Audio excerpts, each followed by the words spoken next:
All right, welcome to the program, Charles Moscowitz, Thank you live for here at having me. YouTube. You're welcome. Thank you for joining me and all of our subscribing platforms.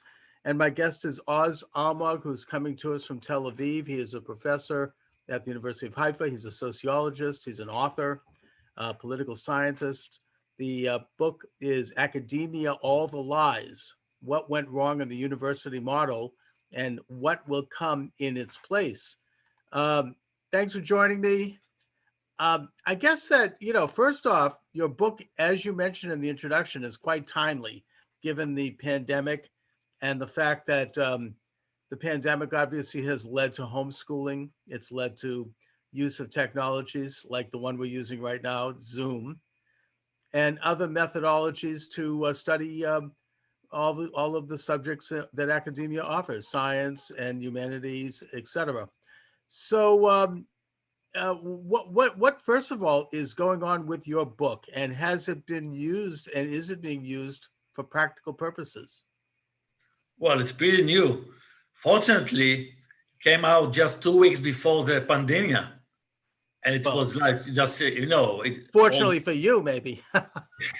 exactly I know what you mean. because I said to my colleague that wrote this book with me, at that time, just before the publisher said, don't rush. We have some time. We have some. I told him, listen, I have a gut feeling that we have to publish it urgently, and I was damn right Oh because yeah. nobody would have believed us that we actually foresaw the whole crisis. Because I mean, the crisis, economic and other aspects of the crisis of the academia is not new. It has been going on for years. But after the corona is just will make it much more rapid. So everything that we actually foresaw in our book is going to change in a very, very, very rapid pace than we anticipated. Well, let's talk about those changes. I mean, the obvious ones are the ones that were actually predicted by my friend, the late great author Samuel Blumenfeld, who wrote the book "Is Public Education Necessary?" and he attacked the education establishment, recommending homeschooling, and he was one of the founders of the modern homeschooling movement. Um, do you see that becoming the trend in terms of a return to homeschooling and apprenticeship and other educational modalities that were probably in place or were in place before the advent of the big institutionalized university system? Yes, absolutely. There are many books that have been written during the last years identifying the crisis and, indicating that something should be done. But all of them, just or maybe most of them, I would say, but almost more all of them hesitated to point out that the academic era is over because the old model is outdated. The old model. So we were brave enough to point it out that the whole package is not for the digital era. Now the all when you talk about, for example, the teaching model, take some of the basic components. When you have to teach in one, when you have to learn on one institution, you have to learn one degree. It's ridiculous. Why should you in this digital area? Why can't you pick different courses from different sources when you have fixed periods of time, semester courses? It's ridiculous. When you have to choose your courses from a buffet menu, it's ridiculous. When you have passive frontal lecture, it's really ridiculous. When you put an emphasis on textual learning with in the digital area, it's also ridiculous. There's so many deficiencies in this model. It should be changed. Why hasn't it been changed so far? Because of the monopoly of the higher education institutions. So we knew that, what happened during this pandemic is it was an enforced, cohesive experiment of e-learning, because they've been trying to slow down the revolution. They knew, the managers of the higher institution of higher education institution, they knew that when they obey to the transition of time, no point of their existence. So they try to slow it down. The big institutions really do seem to have had their day. And yet we're talking in this country and probably around the world, I assume in Israel, these massive multi-billion-dollar institutions that maintain these huge campuses that are almost like mini cities, and they've become more expensive and broader and more, costly on all levels. I would think that just looking at this thing from an economic standpoint, what is going to happen if there is a shrinkage in attendance, and if these institutions might teeter on bankruptcy? They're gone bankrupt. Yeah. Some anticipated that, after the corona, 50% of the institutions are just going to bankrupt. And they are. And some of the ones... They will, trust me, they will. If hadn't they been subsidized, they would have bankrupt much earlier. So the whole model is wrong. Let the market be free. Let it be a free market for education, and then you'll see all kinds of initiative. Listen, the high-tech industry, they were out of the business because it was profitable for them, because of the monopoly. Once the market is open, once you can create your course, no need of the title academic. It's a bluff. What does it mean, academic course? Let's be frank. It means that it is taught in some academic institutions. There is no approval, no whatsoever. When you get accepted as a faculty member, nobody checks whether pedagogically, from the pedagogical aspect, is it good? What is the quality? What is the quality of the courses?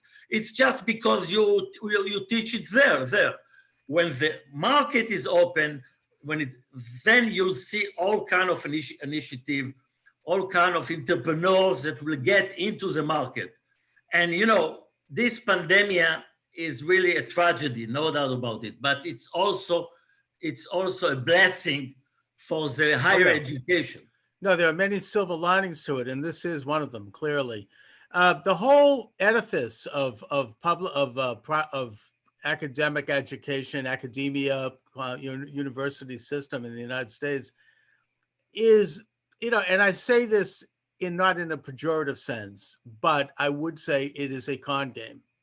And by that, I mean, there's a confidence system. The idea that if you attend this institution, you're going to be stamped with a prestigious degree. You're going to have standing in the community. It's a social pressure. And that you're going to make connections with people that are going to help you move up the rat line. Like if you graduate from Harvard as a lawyer, you're more likely to get a good job in a big law firm than if you graduate in the New England School of Law. Nothing wrong with them, but I'm just saying that there is this kind of carrot element to it, that you're going to reap these rewards if you come here. And there are social rewards, there's economic rewards. But it seems to me that whole system is being shaken by this pandemic, because you now can get a law degree online, and you can do it through certificate programs and do very well. In a way, it's almost a return to more of an individual self-sufficiency, a self-education model, which existed before the whole university system started to take off. Exactly. Listen, it happened before. It just, the pandemic is just a practical accelerator. Why the institution had to, operate aggressive marketing mechanism and send misleading messages. some call it Mickey Mouse degrees, because the market was a jungle. They can't sustain themselves economically. Mhm. Now, they had to lower the admission threshold and the academic requirements all over the world. It's a bluff.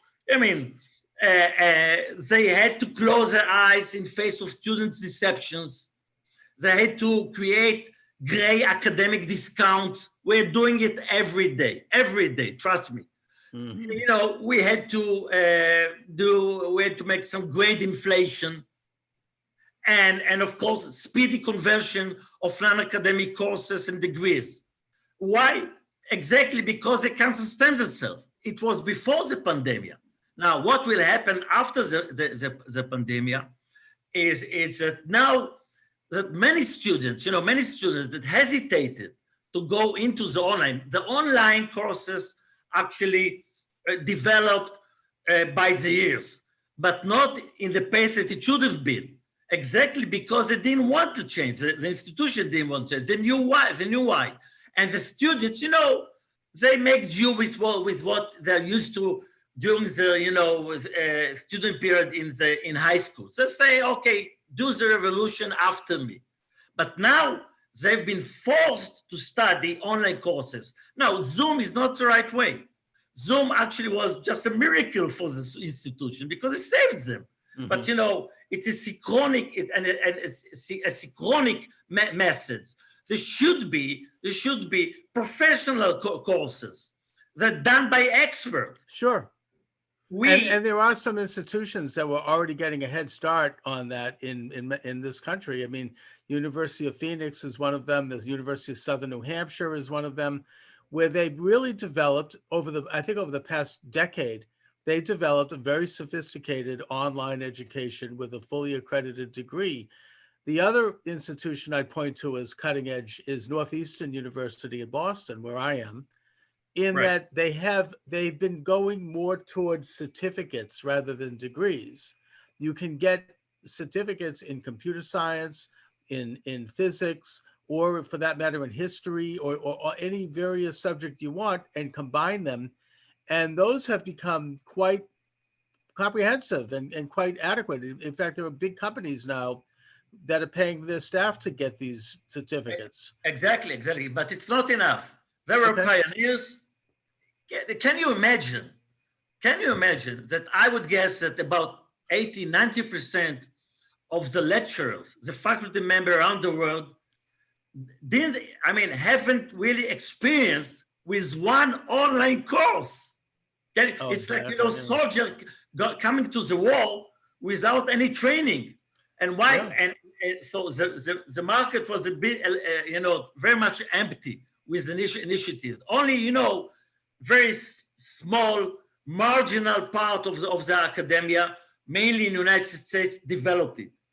So, and the whole idea of long, studying degree, long 3 years, 4 years, it's really not needed. Why do they use it? Because of economic reasons. Now, many of them do realize, during the last years have been realized that we need a very, very, very focused courses, micro degrees.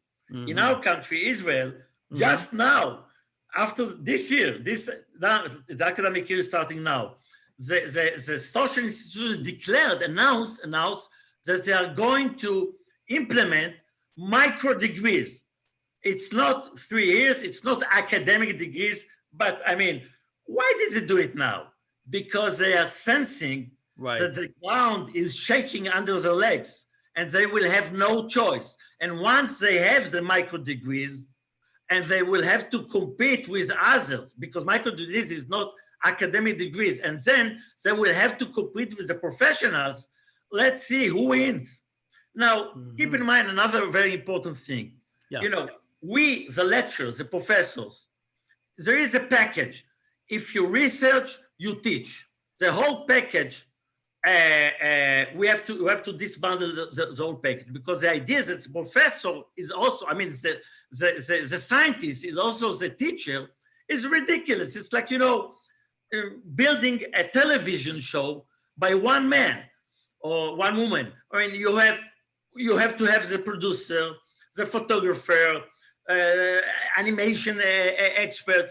It's a group. It's a group of experts effort. So the professors, we don't have the expertise for that. We don't have. Most of us are bad lecturers. Some of us are good, but anyway, you are not being promoted for being good lecturer, for being good teacher. You're being promoted if you have many. This is just one of the things that right. If you're published, or if you have research. So But you're not rewarded. You're absolutely not rewarded by teaching excellence. We have a chapter for that. right. This is pure hypocrisy of the institutions and pure blindness of the public that go to this institution with no critical views. Well, again, people are buying the prestige of a particular professor, and I think that what you're describing, it kind of reminds me of what the movie industry might have gone through in the 1920s when it went from silent movies to talk movies.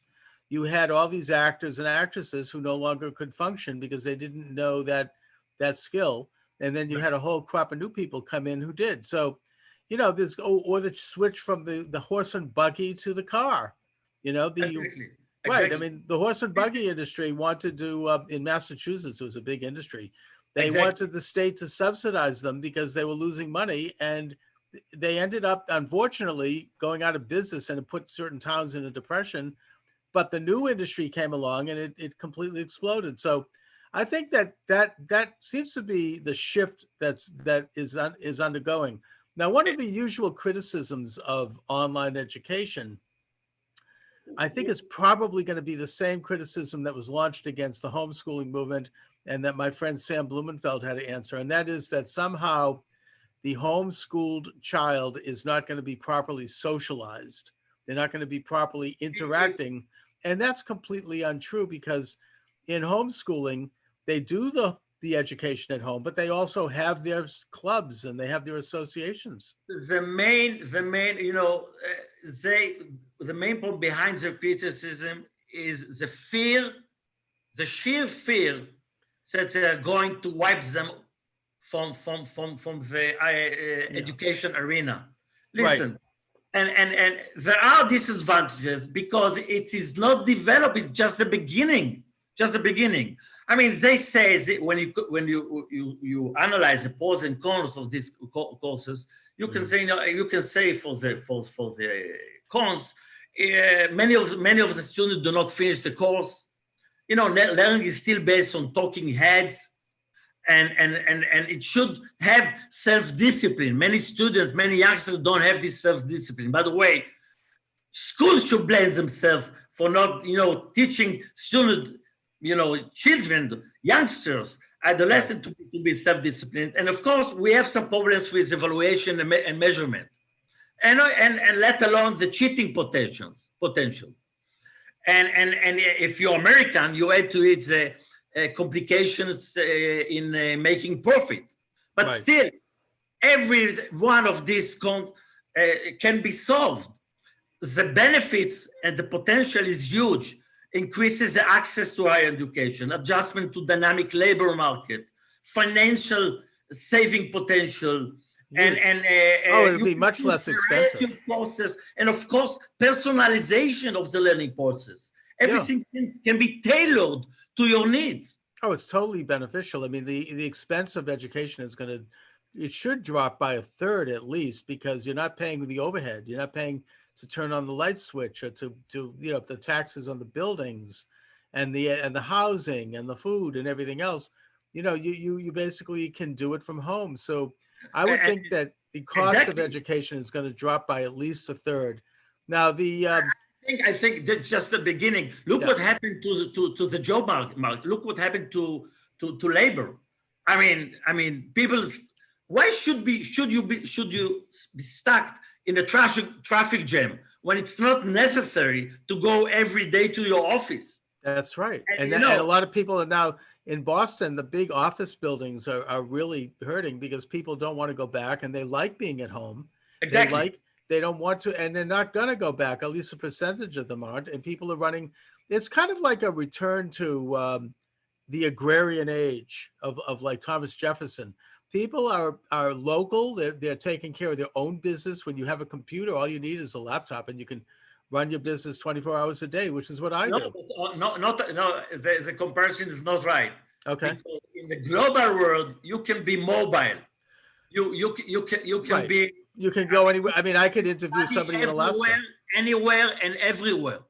Oh yeah. I mean, here I am interviewing you in Tel Aviv, and I'm in Boston. So yes, Exactly. but nevertheless, we're at our homes. We're running our own business. It's not necessary to learn or to work at home. You can be in WeWork. You can be True. on the beach, whatever. Whenever you can be in a cafe. You can be wherever you want, which is You can amazing. learn. You can learn. You can teach. You can work everywhere. You are not obliged. That's right. And You go to one institution, one campus. You have control of your own time, and a lot of these things you can tune into it when you want to do it. You can run the thing from Starbucks. I mean, you can do whatever you want. So, I mean, the advantages are right there, and they're astonishing. Now, I don't want to get too deeply into a political question here, but I heard a comment made by this teacher who said, we're not too crazy with the idea of remote learning for high school students because now the parents can poke their head in and see what we're doing. Right. We can. So if we're pushing some propaganda or we're pushing some liberal policy, or for that matter, conservative policy, and getting political, then we don't have that ability anymore because we can't shut the school door, which is what they used to do. Now, what I would say to that, first of all, is that if you're going to have free market and you're going to have a diversity of education, you can go as left or as right as you want and bring people in. You could run a communist school for that matter. I mean, if people want to show up, it's your right. I mean, that's part of freedom.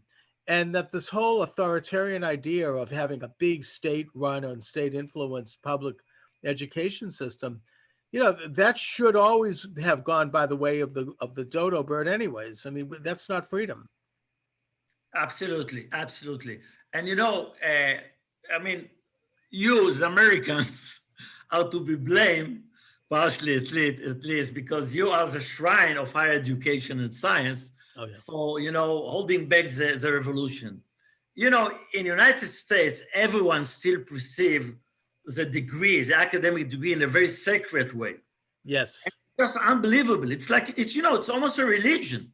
Well, that's what I mean. It's a con game. I mean, they develop a sense of high ground in the culture. Exactly. And people are terrified over not having it. Important status symbol. Yes. And so it's so much difficult to change the rule of the game. And many people, and we have to admit, it's hard also because the all democratic system society, and all the advanced all the progress that we've been thinking of, and the science played a major functional major function in our life, every aspect of our life. So many people say, better the devil you know than the devil you don't know. We know that it's not perfect. We know that there are many deficiencies. We know that we might have to correct the system. So don't even, bring up the idea that the whole model should be changed. Here in Israel, the title of our book is, Academia, All the Lies. And we have insisted on calling it lies. Yeah. And we have insisted that we have to change the whole system. What happened here? Many professors blamed us. Some of them even called to boycott the book. Can you imagine? Mm-hmm. They said, you're ruining the whole system. I mean, you're devil. And I mean, think about it. Even to bring the hypothetical option that there might be an alternative. And alternatives are already emerging in the horizon. And that's why I can tell you, and we actually mentioned it in our summary of the book, the change will not come from the institution, from the higher education institution. They will not give up. They will make adjustment. It will come from the employers. It will come from youngsters that will understand that in order to study online or in other ways, You don't have to come to the campus. It's too expensive. The value of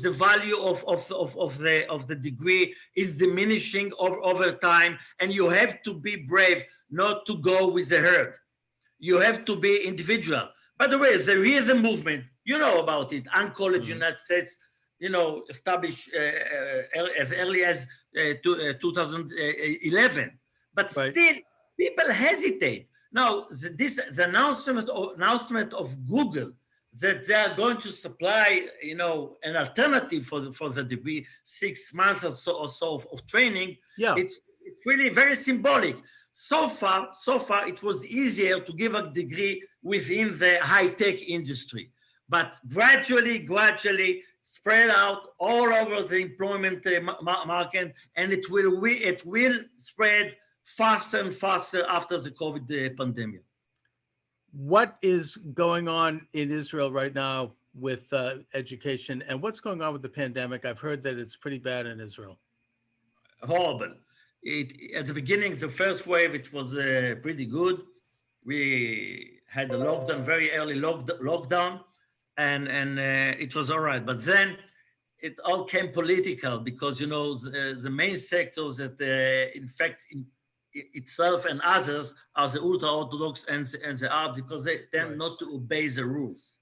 No, that's happening in New York too. I know. Exactly. Unfortunately, I have a Facebook page, and I just supply a link to a very important article of one of the ultra-Orthodox millionaire that, saying with a lot of pain, listen, not only we harm ourselves, we actually create a fertile basis for anti-Semites. That's because true. They blame us. And, for the first time, they have a point. I know what you mean. Although I don't think that the answer is for New York to shut down the synagogues. I don't know what the answer is. Why not? We should have shut down the synagogues. Well, that gets into a question of religious freedom. We have to ask people to. No, there is no freedom when it comes to death penalty. And also the other thing is that people. Well, you have to restrain yourself. I agree, and there's a great American. Period. No, just a temporary period. You have to be. Praying is not a mass, and it's that's true, and you can do it outside. They could go to Central Park and do it. He's saying it's a billionaire. We're talking about the billionaire. He said, listen, you are encouraging the anti-Semites everywhere because they're loonies, but they find it as a reason because you don't obey the rules. You have your own inner rules. Please, you harm me, he said. He said, you endanger me. And he was right. No, I get it. Of course, the anti-Semites are going to come out of the woodwork no matter what. But anyway. No. You're right. You're absolutely right. Yeah. But why should we? But why pull them out? Exactly. I just want to also ask you another political question, if I might. President Trump led the effort to relocate the American embassy into Jerusalem. He spearheaded the effort that resulted in the Abraham Accords between Israel and Bahrain and the United Arab Emirates and Kosovo and other nations apparently that are now moving in that direction. Recently, I heard that Israel is now conducting direct negotiations with Lebanon on the border of the sea border. I personally think that Donald Trump deserves a lot of credit for this. Absolutely. I think that his break away from the Iran deal, which was a terrible thing, has pressured Iran and even pressured Hezbollah, apparently, to come to the table with Israel. And I think if he's reelected, then there's going to be a peace agreement between Israel and the Palestinian Arabs next year. I'm sure his achievement is just tremendous. Listen, Trump is a bully, but he is a blessing. We need a bully. Yeah. Particularly the Middle East, is a merchant, a businessman, and with no bullshitting, with no all this, all the double talk and all that progressive double talk, blindness. Yeah, you hear all that crap coming from. We understand the basic good and bad. Who is the bad guy and the good guy in this jungle? So Well, you may dislike his character. There are a lot of reasons to dislike his lies, his character, his vulgar character. But I can tell you, generally speaking, he is a real blessing, I think, to America, in my view, and also, and let alone to our region. And you know, he came out with results, with results. Oh, absolutely. And I wish that the American Jewish community could hear you. I mean, but forget it, because people like me are kind of almost hiding right now from them.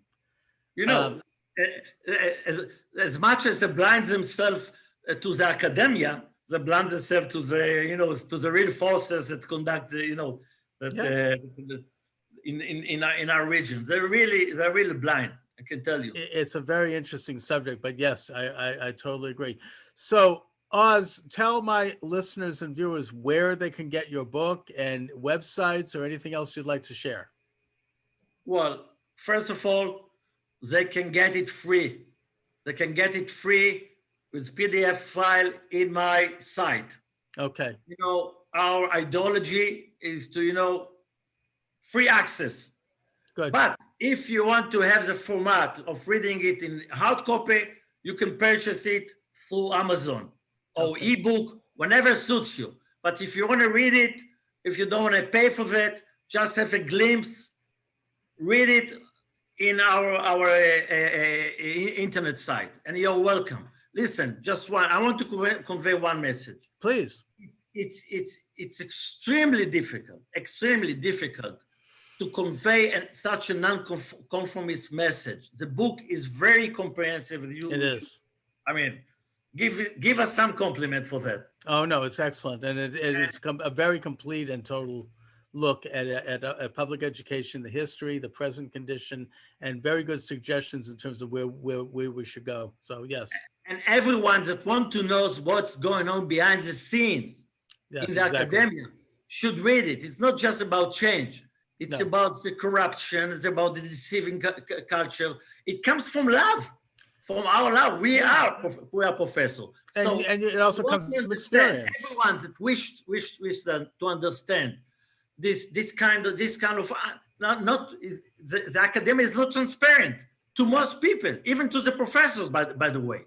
So this is the most comprehensive puzzle that allow you to understand what happened with grading, what happened with publication, what happened with the promotion system, what happens with the humanities. If you want to see the whole pictures. Now, I want to convey, it's very difficult to get access to the American media exactly because they are devoted to the myth. Oh, they are. And they're also financially beholden to it. But yeah, I mean, it's not an easy thing, but you know, but you are making inroads, and either way, it's moving in the direction that you described, whether they like it or not, because of as the Israelis say, the facts on the ground, right? So, exactly. All right, Oz Almog, I want to thank you for joining me today. Again, check out the book on your website, Academia, All the Lies. You can see it on LinkedIn, and you can get it at Amazon.